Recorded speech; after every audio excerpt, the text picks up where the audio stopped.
सगळ्यांचं मनापासून स्वागत। आता आचारसंहिता सुरू झालेली आहे, त्यामुळे आपली बऱ्याच दिवसानंतरची भेट होते, कारण मध्ये सगळे कार्यक्रम आचारसंहिता लागू व्हायच्या अगोदर उद्घाटन, भूमिपूजन, लोकार्पण आणि सरकारने जी 1.5-2 वर्षामध्ये केलेली कामं, याचं जे काही लोकांना त्याचा फायदा व्हावा म्हणून आम्ही सगळेच जण भूमिपूजनात आणि लोकार्पणामध्ये व्यस्त होतो। आणि आपल्यालाही माहिती आहे की 1.5-2 वर्षामध्ये, 1.25-2 वर्षामध्ये महायुती सरकारने केलेलं काम आपल्या समोर आहे। मी काय त्याचा पाढा वाचू इच्छित नाही, परंतु अनेक योजना ज्या आहेत, शेतकरी, कष्टकरी, कामगार, महिला भगिनी, युवा वर्ग, ज्येष्ठ आणि उद्योग या सर्व क्षेत्रामध्ये महाराष्ट्राने आघाडी घेतली। अनेक अति महत्वाकांक्षी प्रकल्प, गेम चेंजर प्रकल्प, जसं बाळासाहेब ठाकरे समृद्धी महामार्ग झाला, MTHL अटल सेतू झाला, कोस्टल रोड झाला, अनेक मेट्रोचे उद्घाटनं झाली आणि अनेक कामं आज प्रगतीपथावर आहेत। आणि एक गेम चेंजर सगळं हे प्रकल्प, त्या सगळ्यामध्ये मी डिटेलमध्ये जाऊ इच्छित नाही, परंतु आपल्याला माहीत आहे की जे प्रकल्प आमचं सरकार स्थापन व्हायच्या पूर्वी 2.5 वर्ष जे सरकार होतं, ते सगळं स्पीड ब्रेकर, तिकडे सगळं नकारात्मक, अँटी डेव्हलपमेंट, प्रकल्प थांबवणं, प्रकल्पामध्ये अडथळे आणणं, या सगळ्याच बाबी आपण पाहिल्या। परंतु आमचं सरकार आल्यानंतर अगदी मेट्रो, आरे कारशेड, इतर प्रकल्प जे आहेत, हे आम्ही युद्ध पातळीवर गतीने सुरू केले, वेगवान पद्धतीने निर्णय घेतले। प्रकल्पाचा एक आता एक इन्फ्रा प्रोजेक्ट म्हणून आज राज्य आपलं पहिल्या नंबरला आहे। FDI मध्ये आज पहिल्या नंबरला आपलं राज्य आहे आणि त्याचबरोबर GDP मध्ये आपलं कॉन्ट्रिब्युशन खूप मोठं आहे। आणि म्हणून आज केंद्र आणि राज्य सरकार मिळून हे डबल इंजिन सरकार गेले 1.5-2 वर्षामध्ये ज्या वेगाने निर्णय घेतले, प्रकल्पांमध्ये बंद पडलेले प्रकल्प त्यांना चालना दिली, नवीन प्रकल्प सुरू केले आणि आणखी नवीन प्रकल्पांचं प्रयोजन केलं। त्याचबरोबर शेतकऱ्यांसाठी, मगाशी म्हटल्याप्रमाणे सर्व घटकांसाठी, महिलांसाठी, तरुणांसाठी अनेक योजना आम्ही केल्या। त्या योजनांमध्ये मी जाऊ इच्छित नाही, आपल्याकडे योजना आलेल्या आहेत। अगदी पहिल्या कॅबिनेटपासून शेवटची कॅबिनेट झाली, या 55 कॅबिनेटमधून जवळपास 500 निर्णय आम्ही राज्य सरकारने घेतलेले, सर्वसामान्यांच्या हिताचे निर्णय, तेही आपल्या समोर आहेत। आणि म्हणून एक प्रॉस्पेरिटी, एक पॉझिटिव्हिटी या राज्यामध्ये आणण्याचा आमचा प्रयत्न जो होता, त्यामध्ये आम्हाला यश मिळालेलं आहे। स्वच्छतेमध्ये देखील महाराष्ट्राला नंबर 1 दिला देशामध्ये, आणि असे अनेक प्रकल्प आम्ही मार्गी लावले। याबद्दल आमचे सर्व मंत्रिमंडळातील सहकारी, दोन्ही उपमुख्यमंत्री, मंत्रिमंडळातील सहकारी, आमदार, सगळ्यांचंच मनापासून याच्यामध्ये योगदान आहे। आणि म्हणून मी गेल्या 1.5-2 वर्षाच्या कालावधीमध्ये झालेल्या कारभाराबद्दल या राज्याचा मुख्यमंत्री म्हणून फार समाधानी आहे। लोकांमध्ये एक सरकारच्या बाबतीमध्ये एक पॉझिटिव्ह परसेप्शन तयार झालेलं आहे। एक ॲक्सेसेबल सरकार आणि प्रो पीपल सरकार, प्रो ॲक्टिव्ह सरकार, अशी जी काही सरकारच्या बद्दल एक भावना आणि परसेप्शन लोकांमध्ये क्रिएट झालेला आहे, यासाठी नक्कीच याचा फायदा आम्हाला येणाऱ्या आणि लोकसभेच्या निवडणुकांमध्ये नक्की होईल। कारण आम्ही कुणाची उणीधुनी काढण्यापेक्षा डेव्हलपमेंटला महत्त्व देतो। कारण डबल इंजिन सरकार म्हणतो, केंद्राने, मोदी साहेबांनी देखील अनेक प्रकल्पांची भूमिपूजन, उद्घाटन केली। आम्ही बोलवले, त्यांना निमंत्रण दिलं, की तात्काळ त्यांनी त्याला होकारही दिला. कारण हे राज्याच्या नागरिकांसाठी जनतेसाठी महत्त्वाचे प्रकल्प होते आणि म्हणून हे डबल इंजिनचं केंद्राने देखील पूर्ण पाठबळ आम्हाला दिलं गेले 1.5-2 वर्षांमध्ये. त्याचाही फायदा झालेला आहे आणि म्हणून आज या राज्यामध्ये केलेली विकासाची कामं, आलेली परदेशी गुंतवणूक, जवळपास 5 लाख कोटीची परदेशी गुंतवणूक आलेली आहे, लाखो रोजगार निर्माण होणार आहेत आणि म्हणून तुम्हाला मी सांगू इच्छितो की याचा सर्व फायदा जो आहे या येणाऱ्या लोकसभा निवडणुकीत होईल. एक जे लोकांना हवं ते देण्याचा आम्ही निर्णय घेतलेला आहे आणि म्हणून मी महाराष्ट्रातल्या जनतेला देखील मनापासून शुभेच्छा देतो की त्यांनी अतिशय कमी कालावधीमध्ये आमच्या सरकारवर विश्वास ठेवला आणि प्रेमही दिलं, आशीर्वादही दिले. काल राहुल गांधी यांनी मुंबईमध्ये सभा घेतलेली आहे. एनडीए सरकारवरती, महायुती सरकारवरती त्यांनी टीका केलेली आहे. ठाण्यामध्ये देखील त्यांनी रोड शो केलेला आहे. देशभरातले त्यांचे म्हणजे काँग्रेस आणि इंडिया आघाडीचे अनेक नेते तिथे उपस्थित होते. खरं म्हणजे कालची सभा एक फॅमिली गॅदरिंग होती असं म्हटलं तर वावगं ठरणार नाही. आणि एक काय ते कहावत आहे, भानुमती का कुनबा, कहीं से ईटे कहीं से रोडे, भानुमती का कुनबा उससे तयार होता है. म्हणजे सगळे नैराश्य चेहऱ्यावर असलेले लोक, कुणी उत्तर प्रदेशमधून, कुणी काश्मीरमधून, कुणी बिहारमधून जे तडीपार झालेत, हद्दपार लोकांनी केले, ते सगळे एकत्र आले होते काल. आणि एकंदरीत पाहिलं तर त्यांच्या चेहऱ्यावर साफ दिसत होतं की एक धरून बांधून आणलेले लोक असतात ना, तशा प्रकारचे आज त्या ठिकाणी लोक पाहिले. दुर्दैव आहे. तुम्ही काल म्हणालो कालचा दिवस काळा दिवस आहे, कारण स्वातंत्र्यवीर सावरकरांच्या स्मारकाच्या समोर आणि बाळासाहेबांच्या समाधीसमोर ही सभा झाली. खरं म्हणजे उबाठाच्या लोकांनी जाऊन पहिलं तिथे माफी मागितली पाहिजे होती.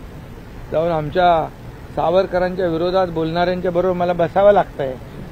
स्टॅलिन ज्यांनी सनातन हिंदू धर्माचा अपमान केला त्याच्याबरोबर मला बसायला लागतंय. मुफ्ती मोहम्मद आणि ते कोण तिकडचे फारुख अब्दुल्ला त्यांच्याबरोबर मला बसायला लागतंय. तर ती माफी त्यांनी मागायला पाहिजे होती खरं म्हणजे. आणि त्याचबरोबर आता काल एक शब्द बंद झाला, माझ्या तमाम हिंदू बांधव भगिनींनो. आता पूर्वी हिंदू हृदय सम्राट बाळासाहेब, हिंदू हृदय सम्राट म्हणायला देखील जीभ कचरायची. आता कालही तो शब्द माझे तमाम हिंदू बांधव, तोही तुम्हाला जाणवलं की नाही, तोही रद्द झाला. यावरून आज लक्षात आलं की बाळासाहेबांचे विचार, त्यांची भूमिका, त्यांचं धोरण, त्यांची आयडिओलॉजी हे सगळं सोडलं. आणि म्हणून तर आम्हाला हा निर्णय घ्यावा लागला त्यांना सोडण्याचा आणि बाळासाहेबांचे विचार पुढे नेण्याचा, त्यांच्या विचारांचं सरकार स्थापन करण्याचा. त्यामुळे काल जे काही अबकी बार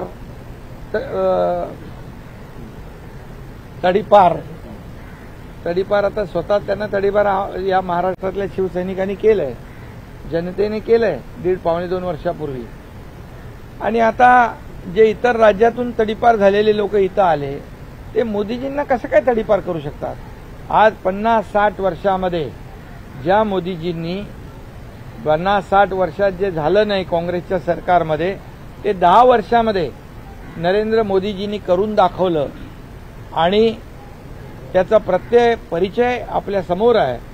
आज प्रकल्पांच्या माध्यमातून, विकासाच्या माध्यमातून, अर्थव्यवस्थेच्या माध्यमातून या देशाची अर्थव्यवस्था 11व्यावरून 5व्यावर आणली. आता 3ऱ्यावर आणण्याचा त्यांचा निर्धार आहे. $5 ट्रिलियन इकॉनॉमीचा त्यांचा निर्धार आहे. गरिबी हटाव काही लोक म्हणायचे, गरिबी तर हटली नाही पण गरीब हटले. परंतु मोदीजींनी 25 कोटी लोकांना दारिद्र्य रेषेच्या वर काढलं. आज गरिबाच्या उपाशी राहता कामा नये म्हणून 80 कोटी लोकांना कोविडमध्ये घेतलेला निर्णय जो होता अन्नधान्य मोफत देण्याचा, तो पुढचे 5 वर्ष कायम ठेवला. हे मोदीजींचं काम आहे. आणि म्हणून आज जे काही तिकडे परिस्थिती होती अतिशय म्हणजे विश्वास गमावलेला विरोधी पक्ष कुठला इंडिया काय ते इंडिया अलायन्स इंडिया नाही INDIA इंडिया अलायन्स विश्वास गमावलेला विरोधी पक्ष ना त्यांच्याकडे नेता ना त्यांच्याकडे नीती ना त्यांच्याकडे काही अजेंडा आणि म्हणून आज इकडे मोदीजींच्या समोर एक मोदी द्वेष फक्त त्यांच्या भाषणातून दिसत होता फक्त आणि फक्त व्यक्तिद्वेष दुसरं काही नव्हतं. अरे ज्या मोदीजींनी देशाला एवढ्या उंचावर घेऊन गेले त्यांच्या विरोधात तुम्ही जेव्हा 2014ला तुम्ही चौकीदार चोर म्हणालात 2019ला आणखी काहीतरी म्हणालात. लोकांनी तुम्हाला तुमची जागा दाखवली आणि यावेळेस देखील जनतेने ठरवलेलं आहे की यांच्याकडे साधा पंतप्रधान पदाचा उमेदवार देखील जाहीर करू शकले नाहीत. ते एक दुसऱ्याकडे पाहतात.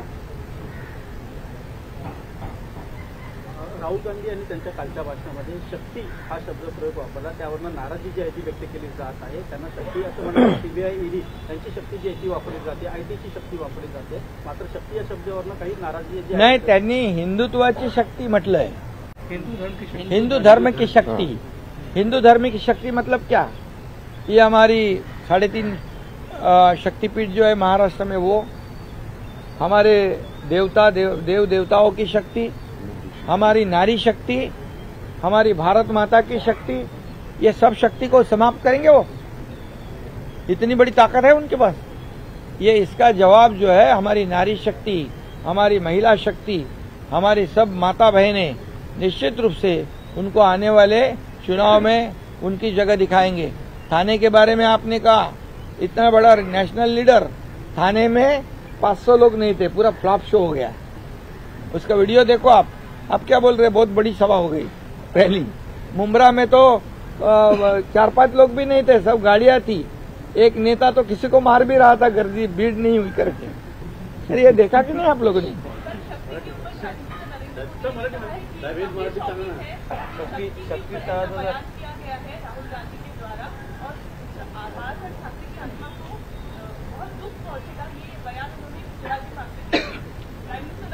सही बात है उनकी.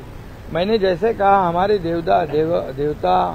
देवताओं की शक्ति है हमारी जो महिला शक्ति है हमारी नारी शक्ति है हमारी भारत माता है ये हमारी शक्तिपीठ है. और इस शक्ति के बारे में उन्होंने जो भाषण में उन्होंने कहा है हिंदू धर्म की शक्ति. आज अयोध्या में राम मंदिर बन गया ये शक्ति है और ये हिंदू धर्म की शक्ति खत्म करने वाला अभी तो जमीन पे पैदा नहीं हुआ है. और इसलिए आदरणीय प्रधानमंत्री जी ने जो कहा है सच है कि इनको आने वाले चुनाव में ये शक्ति उनकी जगह दिखाएंगे और निश्चित रूप से उनको उसका भुगतान करना पड़ेगा.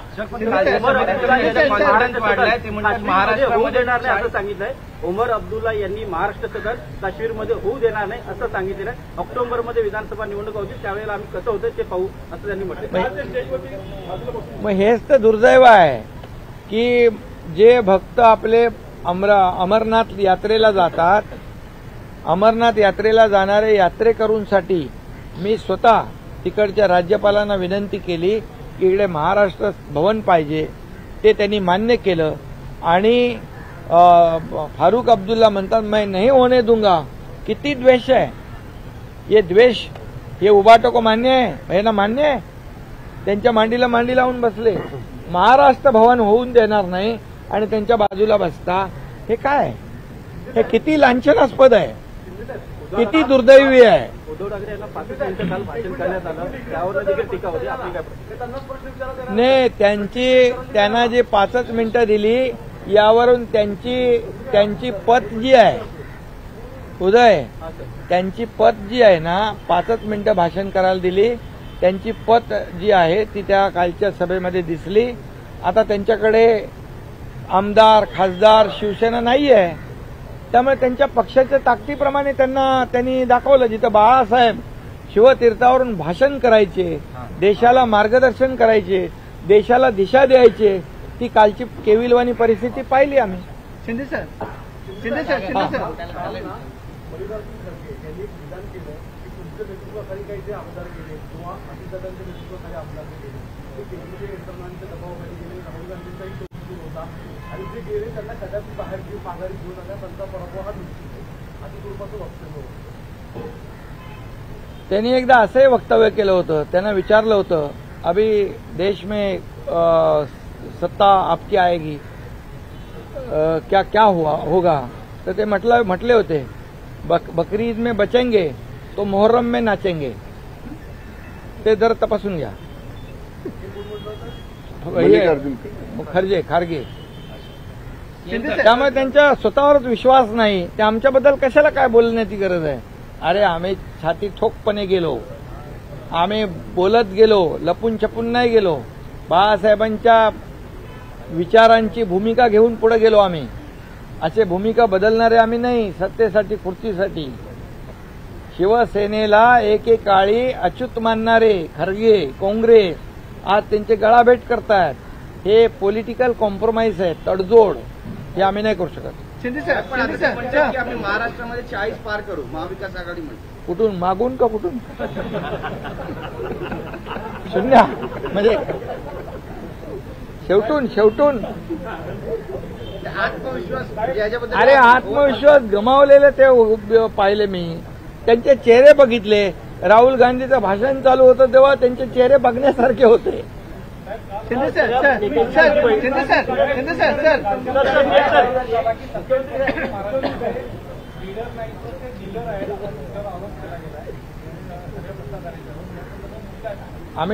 आम्ही खरंच डीलर आहोत.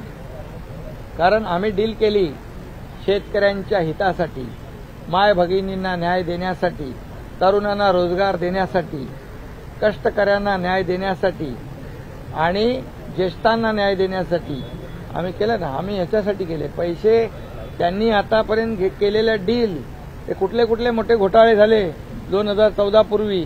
कोण होतं त्याच्यामध्ये? रोज रकाने तुमच्या वर्तमानपत्रातून मीडियामध्ये यायचे. हे घोटाळा, चारा घोटाळा, कुठला आणखी कोळसा घोटाळा, काय घोटाळे आले.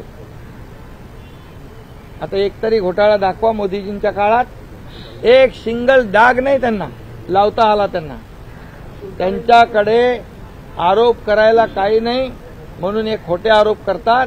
आणि ज्या वेळे 2014ला मोदीजींवर आरोप केले त्यांचं पाणीपत झालं. 2019ला आरोप केले त्यांचं पाणीपत झालं. 2024ला आता आरोप करतात. त्यांना विरोधी पक्ष नेता बनण्या एवढे तरी मिळतील की नाही मला माहित नाही. खासदार मनोज जरांगे पाटील यांनी मागणी केलेली आहे. भेट घेतली आहे. विषय संपलाय का सर? शिवतारे मला भेटले. मी त्यांना सांगितलं आपली राज्यात महायुती आहे, युती धर्म पाळणं हे आपलं शिवसेनेचं कर्तव्य आहे असं मी त्यांना सांगितलेलं आहे. आणि त्याप्रमाणे ते गेलेत. त्यांची आता तब्येत ठीक नाही, त्याचं ट्रीटमेंट सुरू आहे. आणि मला वाटतं महायुतीमध्ये आमचे सर्व कार्यकर्ते शिवसेना पूर्णपणे जिथं ज्याचा कॅन्डिडेट असेल त्याला पूर्ण ताकदीने मदत करून निवडून आणणार.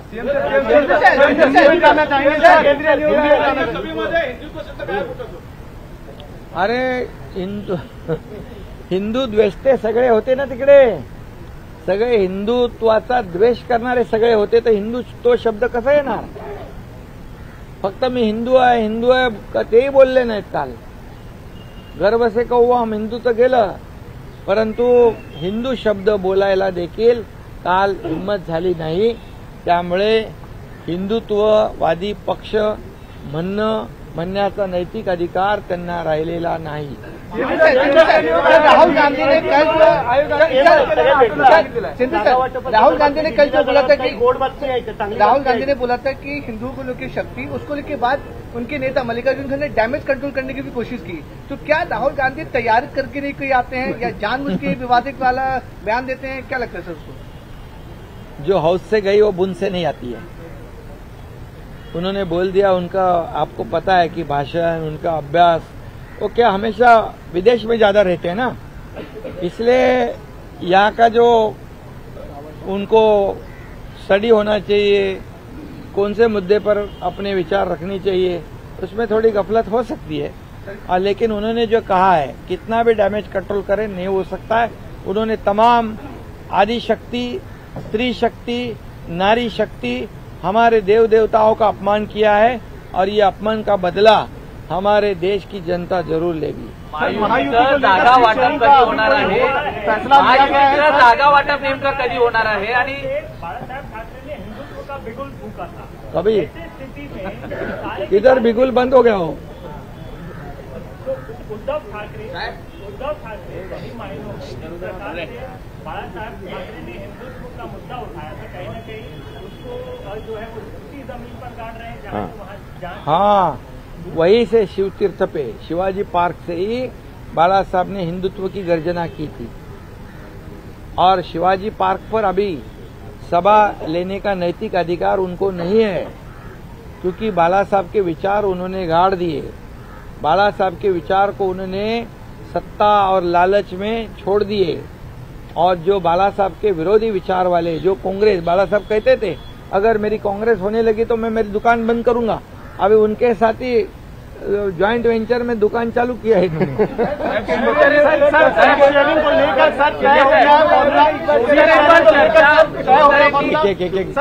सीट शेयरिंग को लेकर फॉर्मूला क्या तय हो गया? क्या दिल्ली जाने वाले हैं फाइनल डिसीजन लेने के लिए? क्या रूपरेखा है सर? काही टेन्शन घेऊ नका।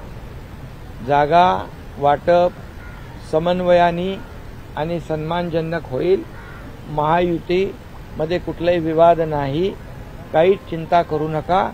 योग्य वेळी निर्णय होईल आणि आपल्याला मी पुन्हा एकदा सांगतो की या राज्यामध्ये 45 पारचा आकडा या राज्यात महायुतीचा येईल आणि मोदी साहबांचे हाथ मजबूत होतील। आपको बताता हूँ, हिंदी में बताता हूँ, ये सीट शेयरिंग की बात की लेकर कोई चिंता नहीं है।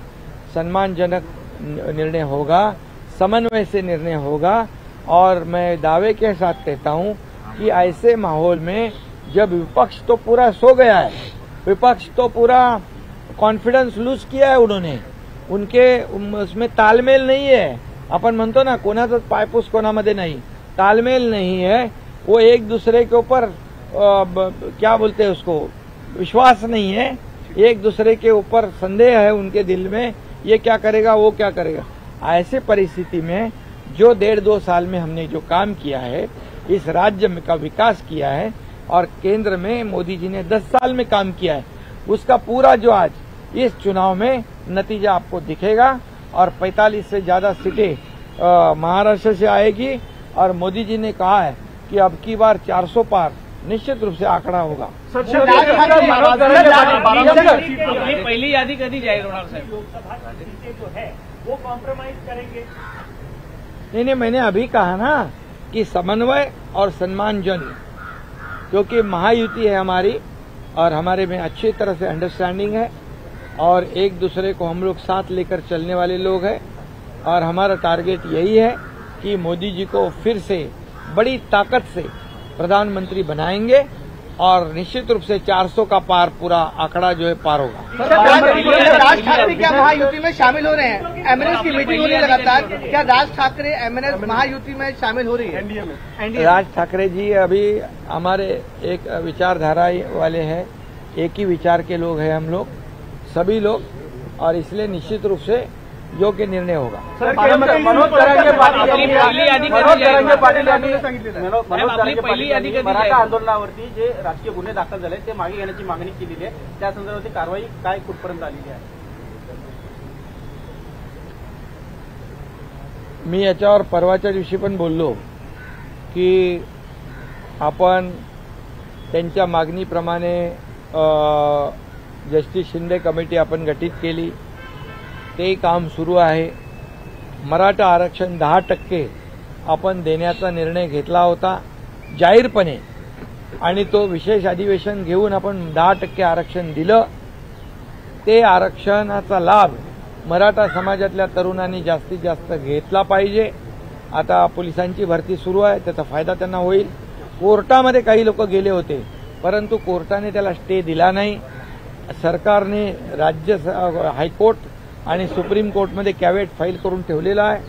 त्यामुळे मराठा आरक्षण आम्ही म्हणत होतो की मराठा आरक्षण टिकणारं कायद्याच्या चौकटीत बसणारं आरक्षण आम्ही देणार आणि आम्ही शब्द पूर्ण केलेला आहे, शपथ पूर्ण केलेली आहे आणि कुणबी प्रमाणपत्र देण्याचं काम सुरू आहे आणि त्याचबरोबर जे गुन्हे दाखल आहेत हे गुन्हे दाखल करण्याचे जसं जे आम्ही त्यांना